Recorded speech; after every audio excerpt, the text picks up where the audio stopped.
A paz do Senhor, entra no meu canal, faz inscrição, dá um like, compartilha. Nós vamos estudar sobre a lição de amanhã.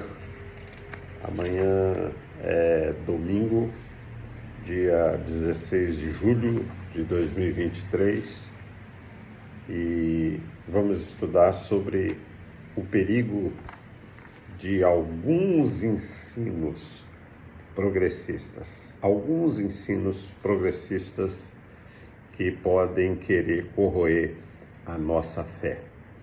Então, na introdução, o comentarista ele reforça o perigo da corrosão do ensino bíblico, do liberalismo teológico, e faz aqui uma pontuação à ortodoxia. Então nós precisamos, antes de entrar nesse assunto, compreender a história da teologia.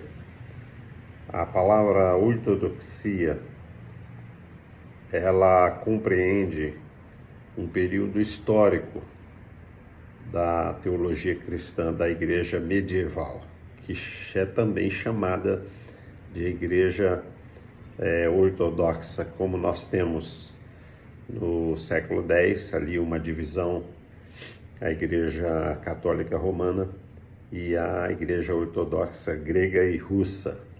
Então a palavra ortodoxia, ela surge no quarto século para reforçar os fundamentos da fé cristã dos pais da igreja.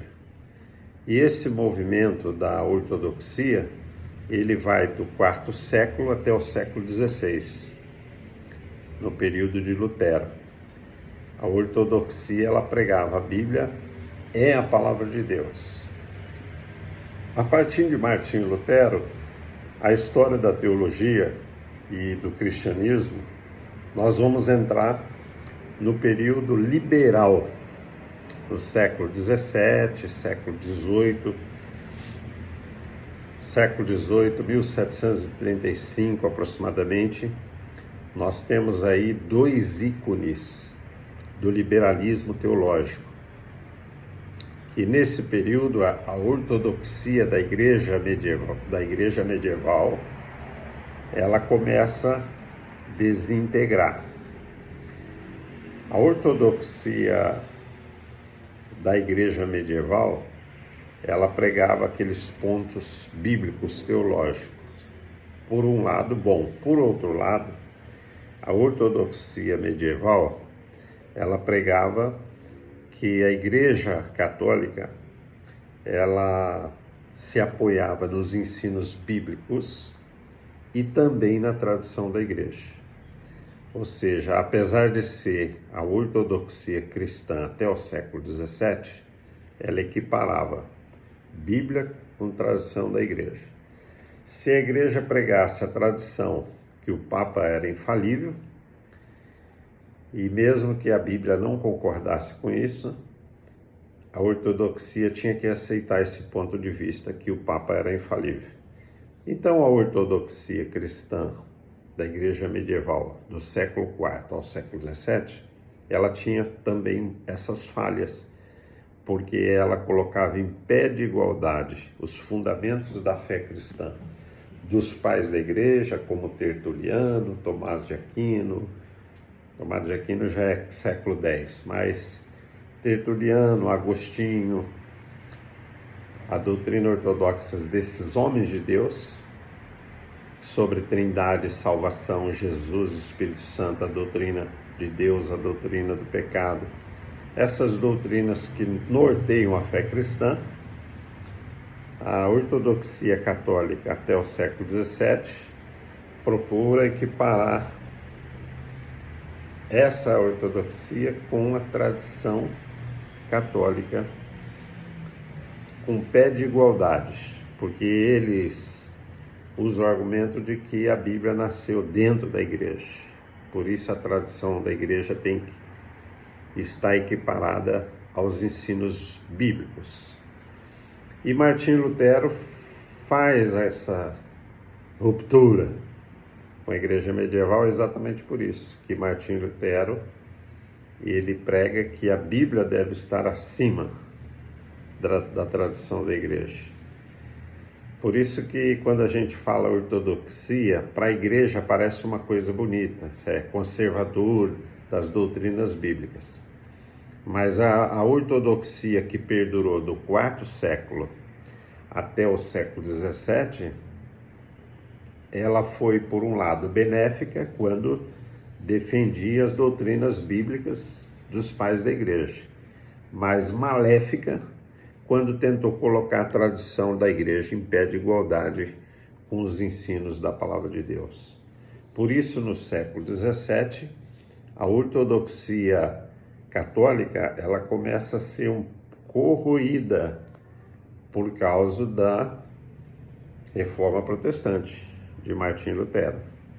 Porque Martinho Lutero diz, olha, nós queremos ortodoxia bíblica, ortodoxia de tradição da igreja, que o Papa é infalível, que as indulgências vão poder tirar a alma de alguém do purgatório. Esse tipo de ensino da tradição, isso não é ortodoxia. Martinho Lutero combateu isso aí. A corrupção dentro da igreja medieval, isso não é ortodoxia. Então Martinho Lutero rompe com a ortodoxia da tradição da igreja, mas preserva a ortodoxia bíblica, das blocos de grandes doutrinas da igreja cristã. É bom entender isso aí, saber diferenciar esse tipo de ortodoxia. O século XVII é caracterizado pelo século do liberalismo. Por quê? Século XVII, as grandes transformações industriais do mundo, a Revolução Industrial na França, a invenção das máquinas, que vão levar depois à invenção da Maria Fumaça, a invenção da indústria, máquinas de colher, máquinas de plantar, e o homem envolvido com a Revolução Industrial. Hoje nós temos uma revolução tecnológica, né? Temos uma revolução digital hoje, completamente diferente do século XVII. Mas a igreja e o povo evangélico, protestante, católico, envolvido com a industrialização, eles pegam uma simpatia pelo liberalismo teológico. Schleiermacher é o pai do liberalismo teológico, tanto quanto o pai da exegese, Jean Austrig, no século XVII. Ele era médico e era assessor de Luís XV na França, conhecia muito a Bíblia no hebraico, no original, e ele propôs duas fontes, que Moisés, quando escreve o Pentateuco, ele já morreu e Moisés continua escrevendo. Moisés, meu servo, é morto. Então ele, pela primeira vez, Jean Austrig, ele defende a teoria que Moisés não podia estar escrevendo o final do livro de Deuteronômio se ele já tinha morrido. Então ele propõe que Moisés é o escritor do Pentateuco, porém ele é o escritor da estrutura do livro. Ele é o escritor daquela teoria bíblica do Pentateuco, porém o esqueleto todo foi feito por Moisés, porém o Pentateuco ele é concluído quando Moisés já tinha morrido. Então ele acredita que Moisés tinha os sacerdotes que o auxiliaram, e ele defende duas teorias, duas fontes. Ele defende que Gênesis tem duas histórias da criação, duas histórias do Jardim do Éden, duas histórias da tentação, duas histórias da Arca de Noé. Uma contada pela fonte eloísta e outra contada pela fonte jeovista. porém inspirado por Deus. Então Moisés ele faz o anteprojeto da sua tese, que é o Pentateuco, os 5 livros, mas quem conclui todo o trabalho do Pentateuco é uma escola de sacerdotes que auxiliam Moisés. Então isso, quando é ensinado no século XVII, a Igreja Católica ela rejeita, ela rechaça, ela fala que Jean Austro é um falso profeta, que ele tem que ser morto, porque a Igreja medieval, a Santa Inquisição, né, que era a diabólica Inquisição, ela colocava fogo, amarrava um pregador e mandava colocar fogo na pessoa, porque a pessoa pregou um ensino contrário à tradição da Igreja Católica. Então, Jean Austro, que foi considerado um herege, um libertino, foi rejeitado pela Igreja Católica e rejeitado também por muitos protestantes, porque todos ensinavam até o século XVII que só Moisés escreveu o Pentateuco. E Jean Austro vem fazendo um trabalho, conhecendo a Bíblia no hebraico, no grego, no original, conhecendo a Bíblia quase de cor. Ele faz essa análise para 2 fontes no Pentateuco, que Moisés é sim o autor do anteprojeto, mas toda a conclusão do Pentateuco é compilada por um grupo de sacerdotes que auxiliam Moisés. Então, Jean Austro, que ele é considerado também o pai da exegese, porque ele fala que quando você faz uma abordagem, você pergunta se foi Deus mesmo que falou aquilo. Então, quando você faz essa abordagem, quando você lê a Bíblia no hebraico, você tem uma compreensão maior do texto. Quando você compara contextos, você tem uma compreensão bíblica muito maior do que pegar um texto isolado. E Paulo rejeitou aquela ortodoxia que pega um texto da Bíblia isolado e sai batendo martelo em cima daquele texto isolado. Deus está falando isso. Então Pedro rejeita esse tipo de ortodoxia. Ele diz assim: nenhuma porção das Escrituras é de particular interpretação, antes ela tem o seu lugar no todo. Ou seja, você tem o contexto próximo, que são os versículos anteriores e posteriores, e você tem o contexto remoto, que é aquele à luz de toda a Bíblia. Schleiermacher é considerado o pai do liberalismo teológico, e ele é rejeitado pela Igreja Católica, é rejeitado pelos protestantes americanos e protestantes europeus no século XVIII, porque ele propõe que a Bíblia contém a palavra de Deus. Então essa teoria que a Bíblia contém, nós chamamos de período liberal da teologia. Antes era o período ortodoxo, a Bíblia é a palavra de Deus. Agora entramos no período liberal, no século XVIII. O período liberal, cujo pai é Schleiermacher, um teólogo alemão, ele diz: a Bíblia contém a palavra de Deus. Certas partes inspiradas, outras não, porque é o homem que muitas vezes fala e o homem falha às vezes. Então esse é o período liberal. O período liberal da teologia, tanto no catolicismo quanto no meio protestante, e o protestantismo abraçou muito mais o liberalismo teológico do século XVIII, quanto o catolicismo.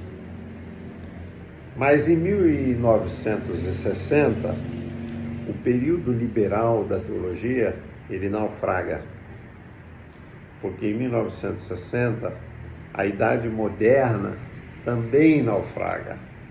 Então, o liberalismo teológico de Schleiermacher, ele trabalha junto com a Idade Moderna, a Idade Liberal. É liberal em todos os sentidos, né? Liberal na economia, liberal no comportamento, liberal e flexível nos ensinos da teologia, nos ensinos bíblicos. E esse período é um período de grande esfriamento espiritual, por causa do liberalismo teológico. Ao mesmo tempo, nesse período, Deus levanta grandes pentecostais, grandes avivalistas, né? Que é bem conhecido no nosso meio, o pai da igreja metodista, que veio da Inglaterra para os Estados Unidos. Nós tivemos o privilégio de tirar uma foto lá no púlpito de John Wesley.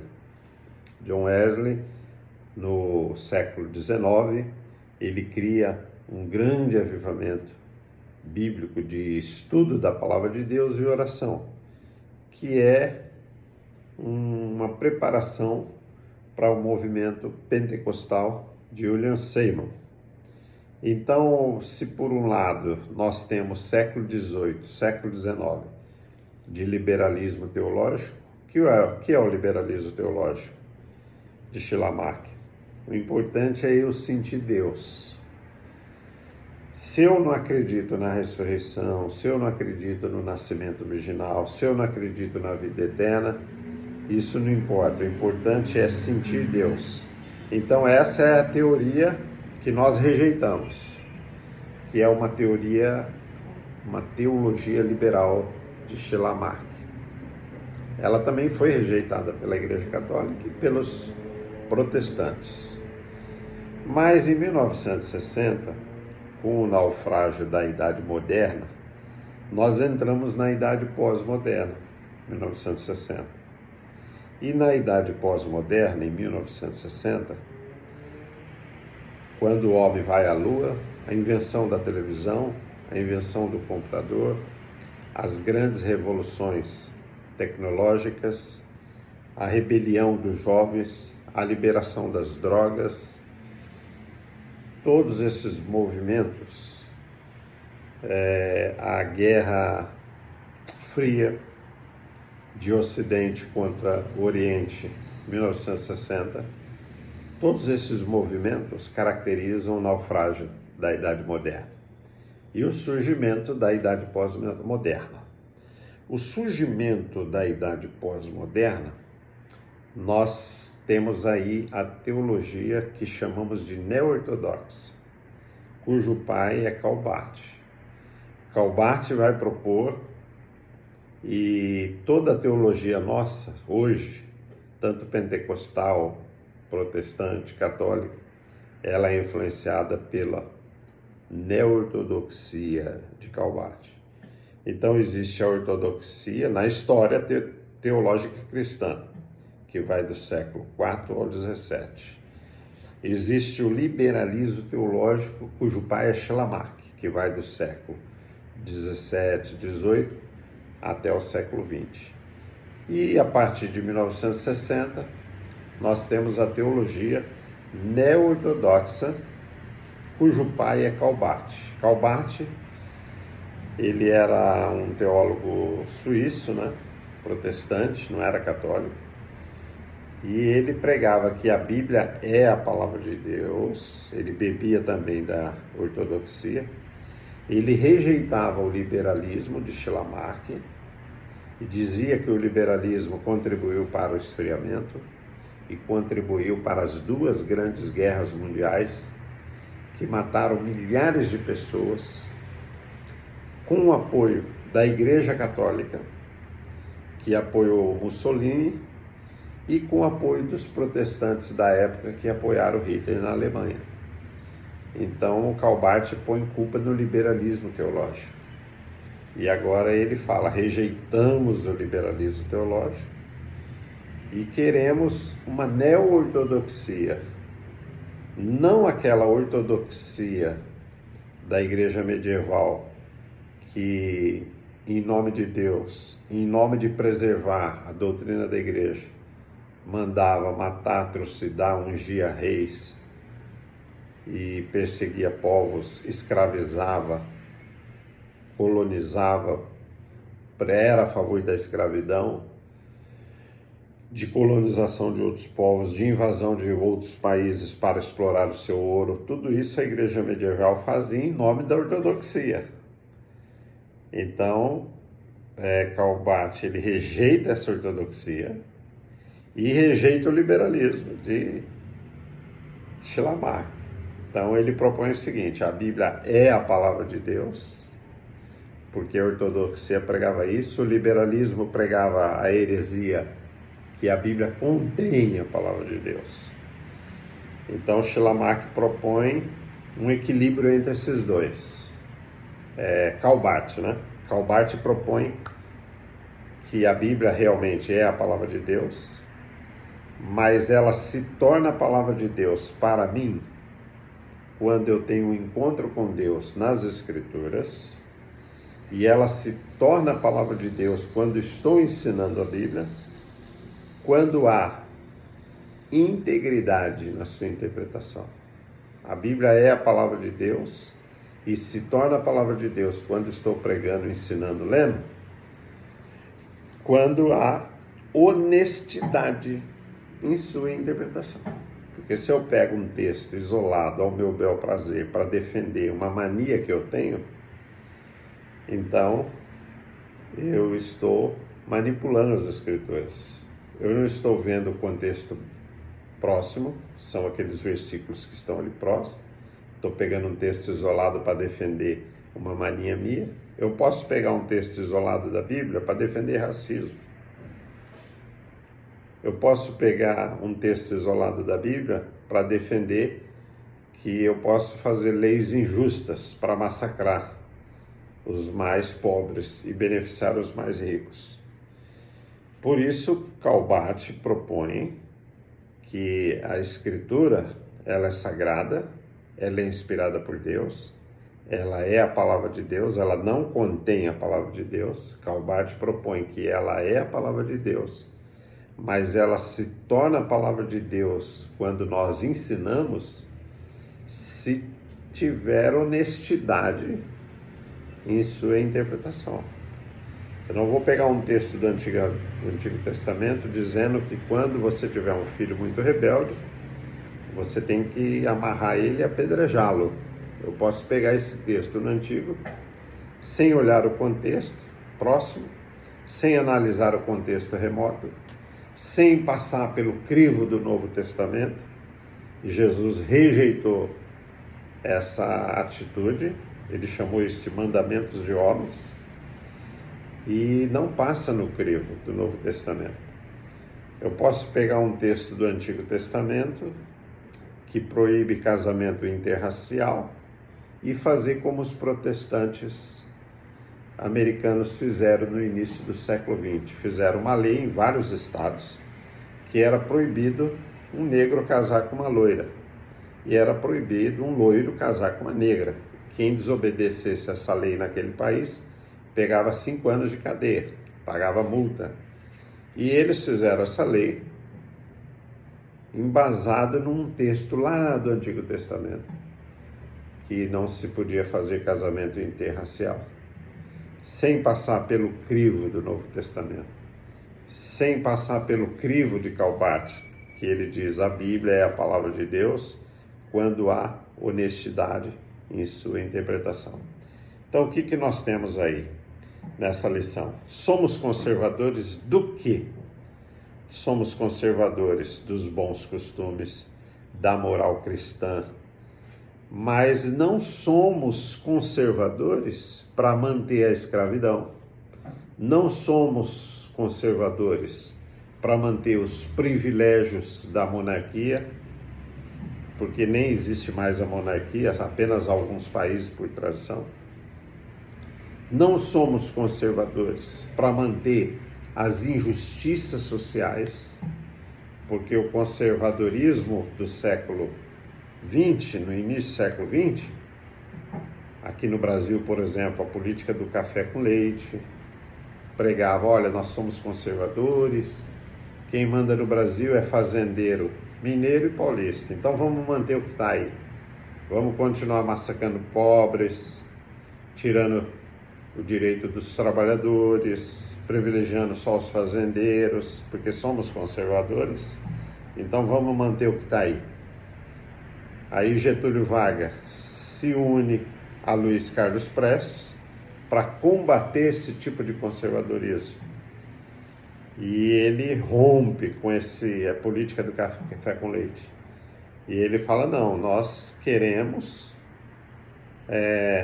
uma progressão, queremos acabar com a política do café com leite, das injustiças sociais, e queremos que o pobre participe da economia do país, que melhore o seu salário, que o pobre tenha carteira assinada, porque antes de Getúlio Vargas o pobre não tinha carteira assinada.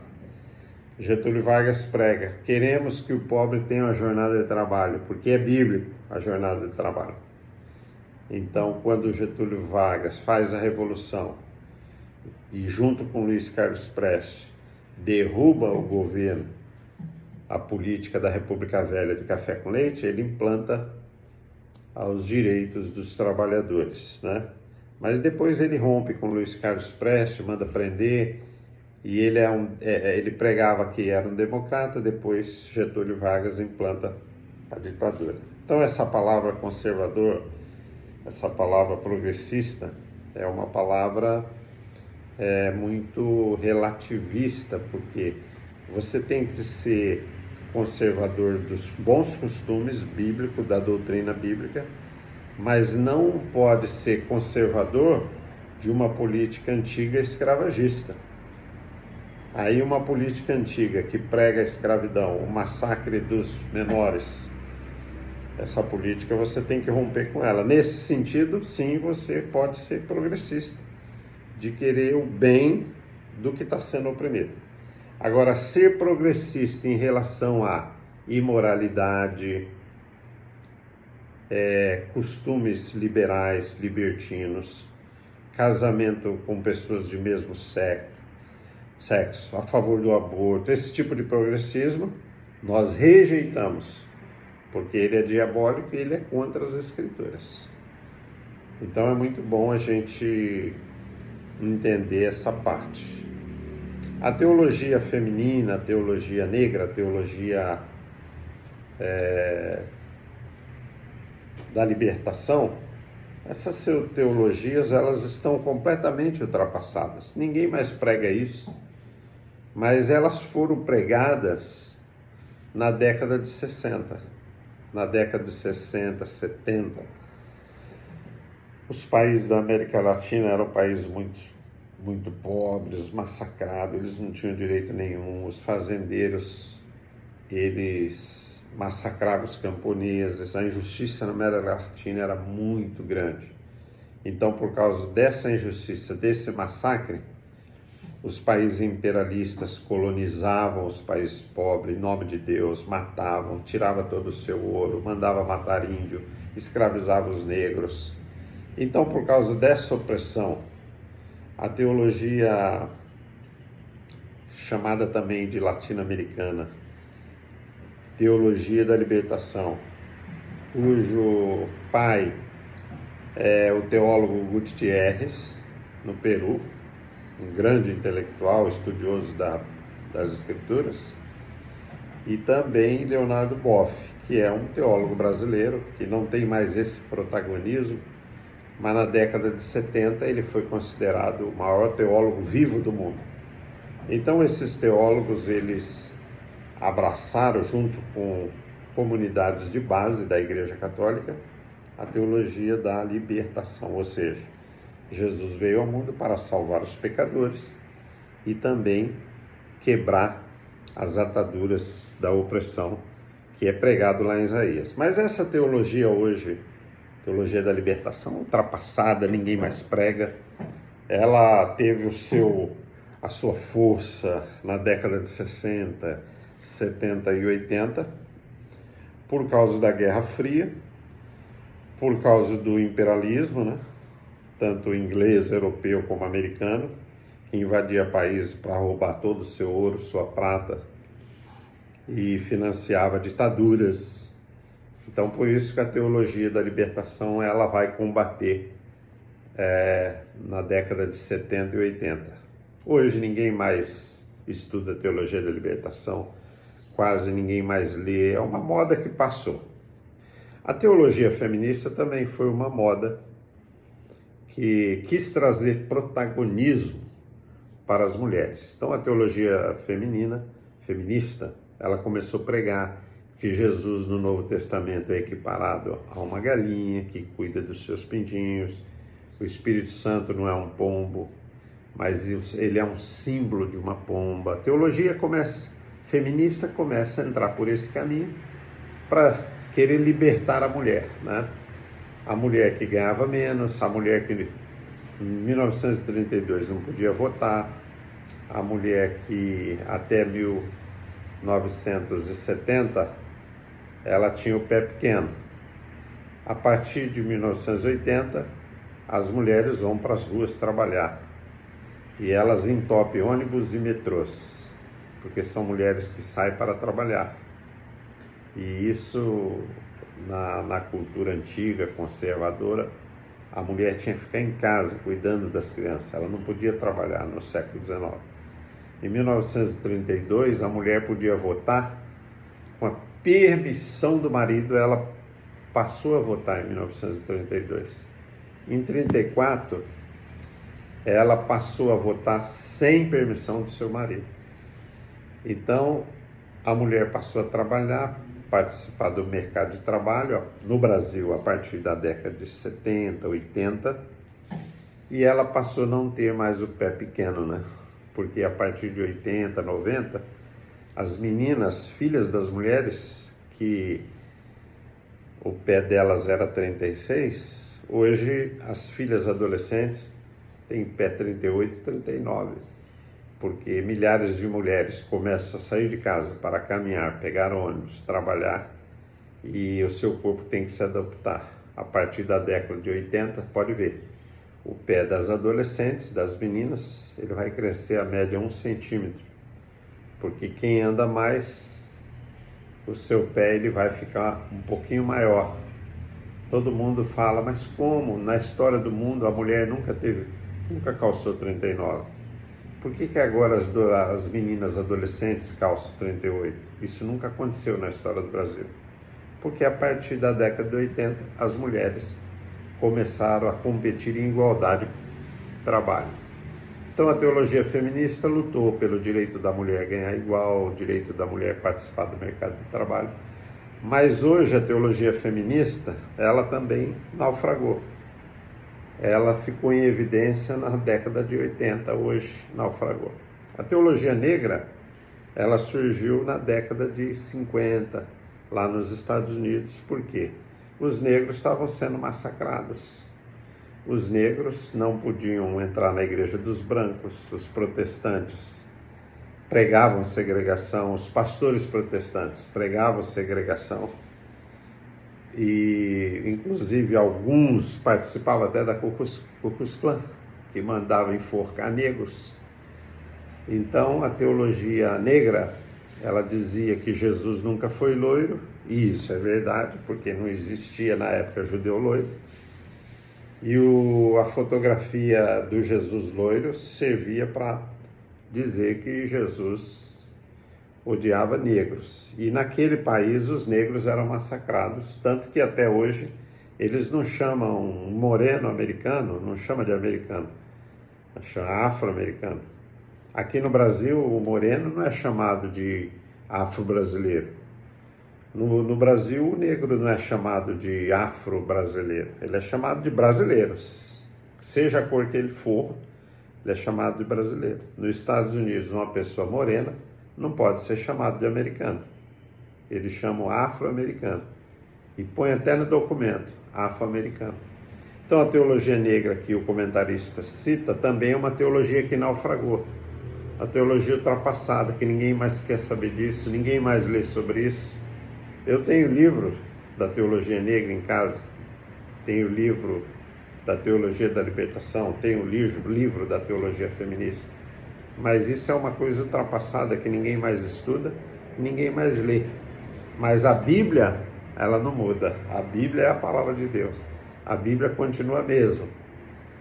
Teologia da libertação também ficou sendo hoje uma coisa ultrapassada. Não temos mais essa preocupação. A nossa preocupação hoje é aquela teologia que está fazendo mais mal para a igreja hoje, é a teologia coach, teologia receita de bolo, a teologia da prosperidade, são as teologias atuais que estão prejudicando a igreja. A teologia da antropocentrismo, que você é a menina dos olhos, você é espelho, você é mais importante que Jesus. Então essa é a teologia antropocentrista que está prejudicando a igreja. Mas nós, conservadores da doutrina, não conservadores do que é ruim, não devemos ser conservadores do que é ruim, devemos ser conservadores do que é bom. Então somos conservadores da doutrina bíblica, que Jesus é o único Senhor, que defendemos a moral cristã, que Jesus é o único intercessor, que há um só Deus entre Deus e os homens, que o Evangelho é o poder de Deus para a salvação, e que nós não condenamos com nenhuma injustiça social, com nenhuma violência, com nenhuma revide, porque Jesus pregou que o reino de Deus é dos humildes, o reino de Deus é dos que promovem a paz, o reino de Deus é dos mansos, o reino de Deus é dos pacificadores, o reino de Deus é dos que choram, e o reino de Deus é dos que têm fome e sede de justiça. Então, no ano de 1960, nós entramos numa fase da teologia que chamamos de neo-ortodoxia cristã. Nós não estamos mais no período ortodoxo da Igreja Católica, que matava em nome da ortodoxia, que para eles a ortodoxia era a Bíblia e a tradição da Igreja Católica. Martinho Lutero rejeitou essa ortodoxia. Martinho Lutero falou, não, a ortodoxia verdadeira é a ortodoxia bíblica e não da tradição da Igreja. E nós hoje estamos num período que aprendemos a fazer teologia quando nós analisamos a palavra de Deus. Hoje um pastor, ele não pega, se ele for aluno da escola dominical de verdade, não precisa nem ser teólogo. Se ele for aluno de verdade da escola dominical, ele pega um texto bíblico e vai estudar aquele texto, ele vai orar, ele vai comparar traduções, ele vai pegar versículos anteriores, posteriores, ele vai fazer um estudo bíblico para ensinar para a igreja, para não ensinar errado.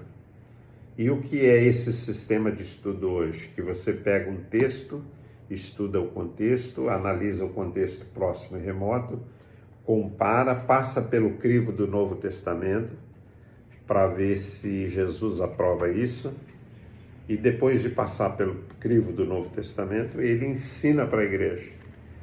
Então esse movimento, ele vem da neo-ortodoxia teológica de Calbart, que ele diz, a Bíblia é a palavra de Deus e nós fazemos com que ela se torne palavra de Deus ao pregarmos, ao ensinarmos, quando nós fazemos a interpretação com honestidade.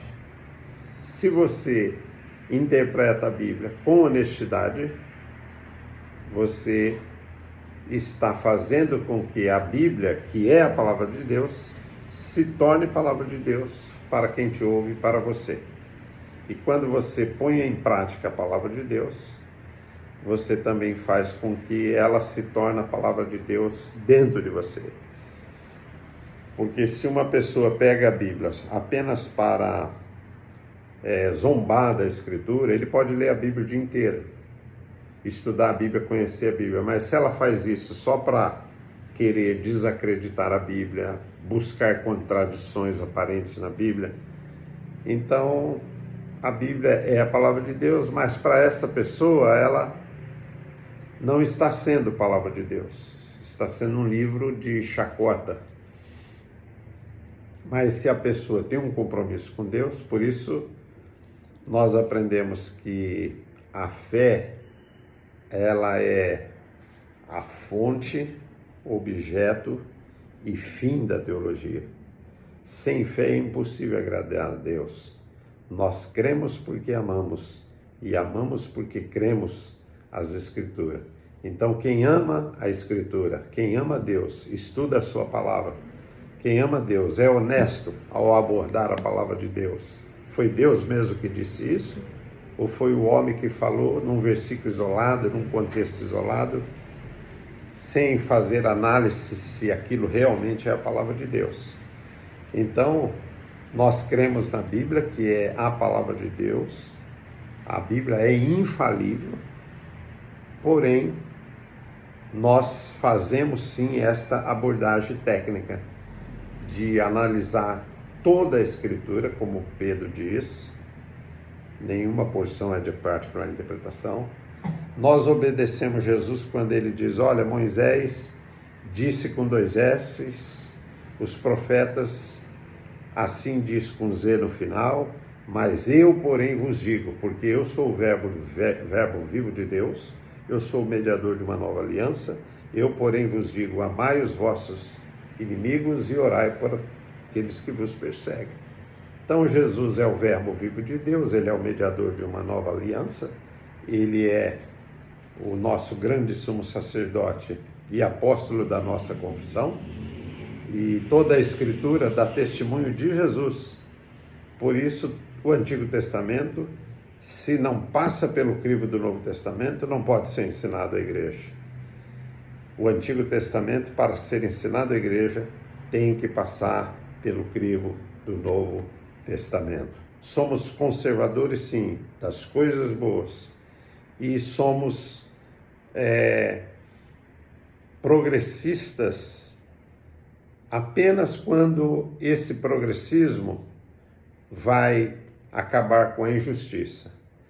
Agora, quando esse progressismo vai pregar o liberalismo teológico, vai pregar que a criança pode escolher o seu sexo, que homem pode casar com homem, que nada mais é pecado, né? Porque existe o liberalismo dentro das igrejas.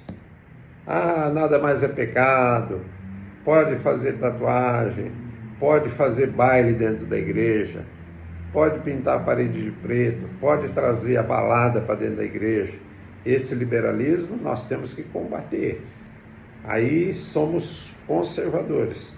O tipo de progressismo que pode fazer tatuagem, pode roubar, pode matar, pode usar o nome de Deus indevidamente, esse progressismo nós rejeitamos.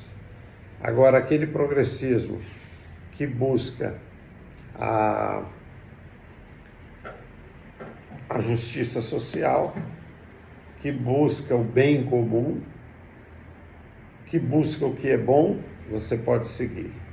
Mas o progressismo que busca desacreditar as Escrituras, que traz o liberalismo teológico, que traz a devassidão, a imoralidade, a inversão de valores, nós rejeitamos esse tipo de progressismo.